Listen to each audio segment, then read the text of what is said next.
여러분 안녕하십니까, 빨간아재입니다. 윤석열 대통령의 징계 취소 소송에서 한동훈 법무부가 패소할 결심을 했다, 이런 비판 많이 나오고 있죠. 오늘 이 사건 재판이 열렸는데요.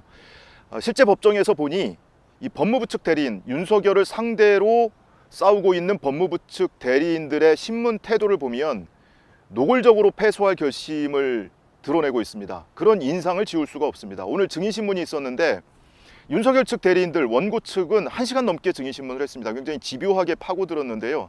반면에 법무부 측 대리인들은 채 5분도 신문을 하지 않았어요. 재판부에서 직접 신문한 걸 빼고 나면 원고 측 신문 시간에 10분의 1도 채 걸리질 않았습니다. 시간보다 중요한 건 내용일 텐데, 그러면 내용은 충실했느냐? 변호사 맞아라는 느낌이 받을 정도의 부실한 내용, 하다만 듯한 내용으로 아주 짧게 증인신문을 하고 끝났습니다. 지금 윤석열 측 대리인들은 증인 신청을 2명을 했어요. 반면에 반대 측에서 싸우고 있는 법무부 측 대리인들은 증인 신청을 1명도 하지 않았습니다. 그래서 그 증인 신청한 윤석열 측 증인들에 대한 증인 신문이 시작이 된 건데, 한 명은 노종환 울산지검장입니다. 윤석열 대통령이 채널A에 대한 감찰을 방해하고 수사를 방해하고 하던 2020년 당시에 대검에서 공판 송무부장을 맡고 있었고요, 인권부장을 겸직하고 있었어요. 그러니까 당시에 윤석열의 수사 지휘권이 위임돼 있던 대검 부장회의의 멤버 중 한 명이었습니다. 그리고 또 한 명의 증인, 이분은 이제 다음에 증인신문을 할 예정인데 구본선 당시 대검 차장검사입니다. 이 2명을 윤석열 측 대리인들이 증인으로 신청한 이유는 윤석열이 패소한 1심 과정에서 김관정 당시 대검 형사부장의 진술서가 윤석열에게 불리하게 작용을 했다. 그러니 그 진술 내용을 탄핵해야겠다라면서 이 2명에 대해서 증인 신청을 한 거거든요. 그 중에 한 명에 대해서 오늘 증인 신문이 이루어진 겁니다. 근데 증인 신청을 한 윤석열 측 대리인들은 1시간 넘게 굉장히 집요하게 신문을 했고요. 그러니까 오늘 이제 증인 신문의 내용은 2020년에 중앙지검에서 이 채널A와 한동훈 등 이 검언 유착 사건에 대해서 이제 수사를 할 때 윤석열이 부장회의에 수사 지휘권을 위임해 놓고 있었단 말이에요. 본인의 최측근과 관련된 거기 때문에 위임해 놓고 있었는데, 정작 뭐 이 관련자들에 대해서 구속영장을 청구하려고 한다거나 이런 단계에 이르러서는 본인이 부장회의에 위임해 놨던 수사 지휘권을 직접 사용을 합니다. 그래서 전문수사자문단 소집을 강행하라고 지시를 하고, 이런 혐의가 징계위원회에서 징계 혐의로 인정이 됐고, 윤석열이 패소한 1심 행정소송에서도 징계 사유로 넉넉히 인정이 된 거죠. 자, 이 점에 대해서 증인신문을 했는데요. 당시에 이제 대검 부장회의의 일원이었으니까 이분을 상대로 당시에 전문수사단의 필요성을 누가 처음 얘기했느냐, 또는 그 부장회의에서 논의한 결과 어떻게 하기로 했느냐, 이분은 이 점에 있어서는 윤석열 대통령한테 유리한 증언을 해요. 당시에 전문수사자문단의 필요성을 처음으로 언급한 거는 김관정 형사부장이 처음 언급했다. 아니, 중앙지검에서 뭐 제대로 우리 부장회의의 수사지휘나 또는 검찰총장이 수사지휘에서 대해서 반발을 하고 있으니 그러면은 남은 것은 전문수사자문단밖에 없지 않겠느냐라면서 그 필요성을 처음 제기를 했다는 거예요. 마치 기다렸다는 듯이 제기를 했다는 거예요. 그리고 그 부장회의에서 논의 결과는 전문수사자문단 소집이 불가피하다.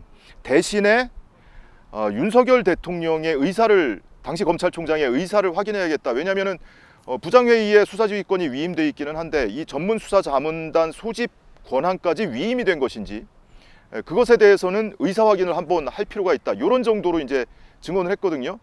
윤석열 대통령에게 유리한 정황 진술입니다. 왜냐하면 윤석열 대통령에 대해서 징계 의결을 할 때, 그리고 1심 법원에서 받아들인 것은 이 전문수사자문단이라는 것은 특수수사를 할 때 지휘부와 일선 지검의 의견이 충돌이 있을 경우에 그것을 합리적으로 조정하기 위해서 구성할 수 있는 그런 기구입니다. 근데 이 채널A 사건은요, 당시 특수수사도 아니었고요, 일반 형사부에 배당된 형사사건이었습니다.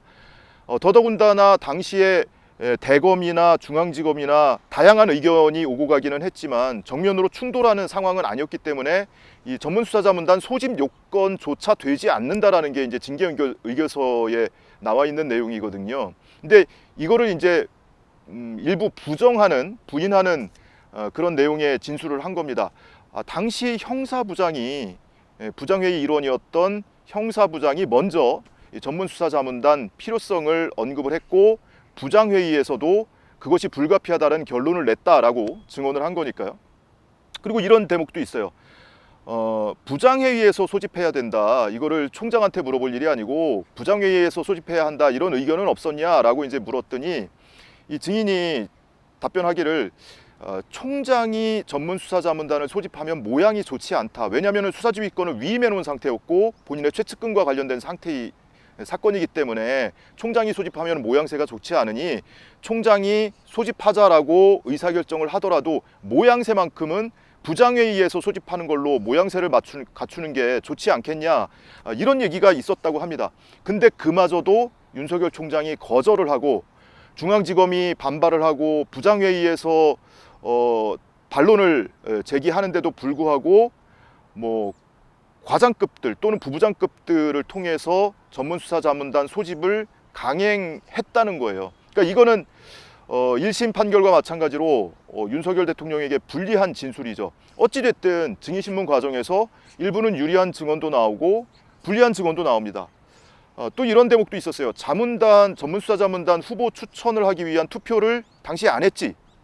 근데 이 부분에 대해서는 이 노정환 울산지검장이 증언하기를 당시에 투표했다. 투표를 했는데 우리 부장회의 멤버들도 부장검사들도 거기에 참석을 했는데 중앙지검에서 반발을 하고 있어서 여기에 총장이 직접 지시한 자문단 소집의 부장들까지 투표를 하면 나중에 문제될 것 같아서 우리는 투표에 참여하지 않았다라는 진술도 하거든요. 어찌됐든 이 윤석열 대리인 측이 원하는 질문이든 또는 원치 않는 증언이든 이런 여러 가지 이제 증언이 나왔단 말이에요. 그럼 이어서 1시간 넘게 이제 증인신문을 하고 나서 피고 측, 법무부 측 대리인들도 증인신문을 이제 반대 신문을 할 거 아니에요. 그러면은 원고 측이 증인신문한 내용에 대해서 탄핵하는 신문도 좀 하고 여러 가지 좀 신문한 내용이 많을 것 같은데 귀에 들어오는 내용이 하나도 없어요. 딱 한 대목 눈에 띄는 대목이 있다면 부장회의는 이미 총장이 수사지휘권을 위임한 상태에서 총장이 전문수사자문단을 소집하는 것은 문제가 있다고 그 부장회의에서 판단했다는 것이냐 물었더니 그렇다. 윤석열에게 불리한 증언이죠. 근데 이 답변은 이미 윤석열 측 대리인이 신문하는 과정에서 증언을 통해서 이미 들은 내용입니다. 그것을 확인하는 것에서 한 발도 더 나아가지 못해요. 그러고서 그냥 5분도 안 돼서 증인신문이 끝나버려요. 아니 그 피고 측에서 반대 신문을 할 것 같으면 왜 할 게 없습니까? 예를 들면 당시에 윤석열 검찰총장한테 중앙지검이 뭐 이동재 기자 등에 대해서 영장을 청구한다라고 보고를 하거나 이럴 때 혹시 경로했다는 얘기 못 들어봤느냐? 왜냐하면 1심 과정에서 김관정 형사부장이 본인이 내부망에다가 이 수사 일지를 올렸거든요. 그 수사 일지에 보면 이런 대목이 나옵니다. 영장 청구한다고 그랬더니 구속영장 청구한다고 했더니 윤석열 대통령이 경로를 했다. 그러면서 구속의 필요성을 보고하라고 지시했다. 적극적으로 수사 지휘권을 위임해 놓은 상태에서 실질적으로 뒤에서는 막 경로까지 해가면서 보고를 하라고 지시를 하고 수사 지휘권을 행사했다는 진술이잖아요. 그러니까 이런 내용에 대해서 왜 확인을 못 합니까? 그리고 부장회의에서는 부장회의가 소집하는 주체가 돼야 한다고 했는데 검찰총장이 그 이야기를 거절하고 직접 소집을 지시했단 말이에요. 그리고 실제 부장들이 참여를 안 하니까 뭐 그 밑에 선을 통해서 투표를 해서 전문수사 자문단을 추천을 받고 이렇게까지 갔단 말이에요. 그럼 그때 다른 부장들의 반발은 없었냐? 당신들끼리 무슨 이야기 나눴냐? 또는 당시 수사 당사자였던 서울중앙지검의 반발은 없었냐? 이런 얘기 물어봐야 될 거 아닙니까? 그리고 이 징계위원회에서 밝혔다시피 이것이 일반 형사사건인데 전문수사자문단을 소집할 요건이 되느냐? 당신이 보기에 되느냐? 특히나 당시에 대검과 일선 수사팀 중앙지검 사이에 이렇게 정면으로 충돌하는 상황이었냐, 아니면 다양한 의견이 오가는 상황이었냐, 이건 역시도 전문수사자문단 소집 요건에 해당이 되느냐, 이런 취지의 질문을 할 수 있는 거거든요. 근데 이런 질문 하나도 안 합니다. 하나도 안 하고 그냥 몇 마디 묻다 끝나니까 오히려 재판장이 나중에 몇 마디를 더 추가로 신문을 해요. 이렇게 오늘 윤석열 징계 취소 소송 항소심 재판이 한 1시간 반가량 진행이 되고 이러고 끝났습니다. 그러니까 패소할 결심 하는데 법정에서 실제로 들어보면은 노골적이에요. 이거는 의무 방어 수준에도 못 미쳐요. 꼭 해야 하는 거, 대리인이라면, 변호사라면 꼭 해야 하는 질문 정도도 다 소화하지 않는 그런 태도를 보이고 있다. 너무 노골적입니다. 누차 말씀드리지만 이 사건은 이대로 윤석열의 패소 판결이 확정이 되면요, 빼박 직권남용입니다. 채널A 감찰을 방해하고 수사를 방해해서 권리 행사를 방해한 직권남용 혐의가 있고요. 또 하나는 자기 휘하의 조직을 동원해서 판사 사찰 문건을 작성해서 배포하라고, 일선에 배포하라고 지시한, 의무에 없는 일을 하게 한 직권남용 혐의도 있단 말이에요. 그러니까 본인이 언제 퇴임할지 몰라도 퇴임 후에 형사처벌을 받을 수 있는 이 사건을 깨끗하게 털고 가야 되는 거죠. 근데 이거를 윤석열이 징계를 받고 나서 행정소송을 낼 때만 해도 원고가 윤석열인데 피고는 법무부 장관, 문재인 대통령 시절의 법무부 장관이었단 말이에요. 근데 지금은 정권이 바뀌어서 자기가 법무부 장관을 임명해놔서 자기가 원고고 자신의 최측근이었던, 더더구나 그 감찰 방해하고 수사 방해했던 그 일의 수혜자였던 한동훈이 피고가 돼 있는 겁니다.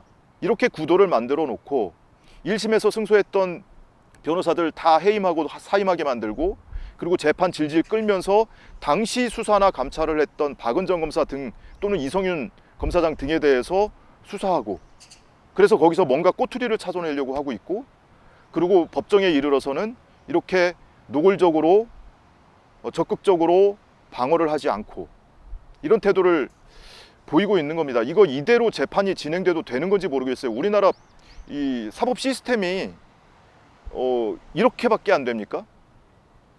그 1심에서 승소했던 변호사를 해임한 사유 중에 하나가, 아니 정권이 바뀌고 항소심 시작이 되는데 정권이 바뀌었으니까 특별 대리인을 선임해달라. 왜냐하면 이해관계가 충돌이 되니까 특별 대리인을 선임해달라는 의견서를 재판부에 제출했어요. 너 법무부하고 상의도 없이 네 멋대로 의견서 제출했어? 그러니까 너 해임.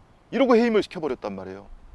특별 대리인을 선임하든 윤석열의 뭐랄까요, 특수관계에 있는 직접적 이해 당사자가 위임하고 선임한 대리인들이 아니라 이해관계가 없는 제3의 대리인들이 이 사건을 수행할 수 있게 해야 되는 것 아닌가라는 생각을 오늘 법정에서 다시 한번 절실하게 느꼈습니다.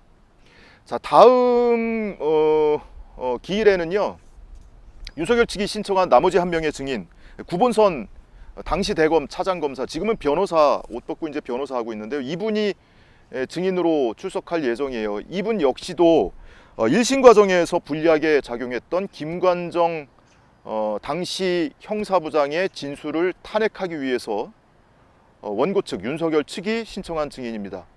다음 기일에도 법무부 측 대리인들이 이렇게 무성의하고 안일하게 대응하는지 한번 지켜볼 필요가 있습니다. 여기서 마치겠습니다. 고맙습니다.